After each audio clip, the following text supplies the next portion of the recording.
Guys, good evening. તો દાદી આજે ક્યાં આવ્યા છે? તો દાદી આવ્યા છે ગાર્ડનમાં। તમને બધાને ખબર છે સાંજના વાગી ગયા છે 7:15। દાદી દીવાબત્તી કરી લીધું છે, રસોઈ થઈ ગઈ છે અને દાદીએ વિચાર્યું કે ચલો એક રાઉન્ડ આપણે ગાર્ડનનો મારતા। અને આ વરસાદ પડી ગયા પછી તમે જોઈ શકો છો કે ગાર્ડનમાં બધા જ ઝાડ બહુ જ પહેલેથી વધારે ગ્રીનરી વધી ગઈ છે।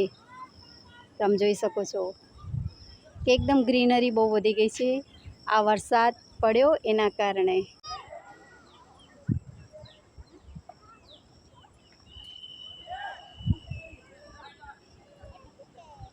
તો આ છે મોટી પાણીની ટાંકી અને એની બાજુમાં જ મોટો સરસ મજાનો બગીચો આવેલો છે, ગાર્ડન। સાંટાણો થઈ ગયો છે અને અત્યારે રસોઈનો ટાઈમ છે એટલે લોકોની અવર જવર ઓછી છે।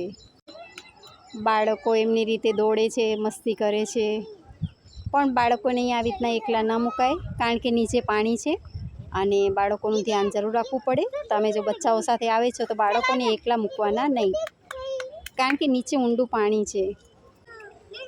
આ વચ્ચે એક સ્ટેન્ડિંગ પોઈન્ટ જેવું આવે છે ગાર્ડનમાં આવીએ એટલે, ત્યાં આજુબાજુ બેસવાનું છે અને આ ફૂલ તળાવમાં પાણી ભરેલું છે। ઉપર આકાશ, નીચે તળાવ।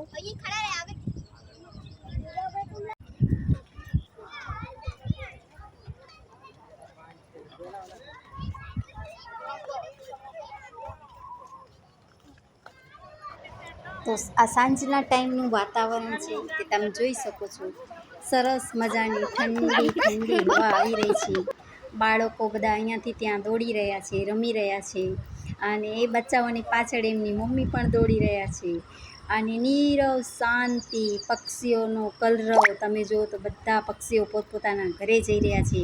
સાંજનો ટાઈમ થઈ ગયો હોવાથી સૂરજ દાદા પણ પોતાના ઘરે ગયા છે અને આ તમે જોઈ શકો છો કે સરસ મજાની પવનની લહેરકીથી આ ઝાડવાઓ પણ જાણે એકદમ આનંદમગ્ન થઈ ગયા છે અને બસ આ તમે જોઈ શકો છો કે કેટલું શાંતિ, આ મનને આનંદ મળે એવું વાતાવરણ છે।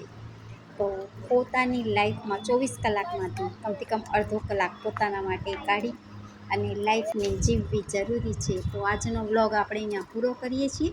સારો લાગ્યો હોય તો લાઈક કમેન્ટ જરૂર કરજો। જય માતાજી।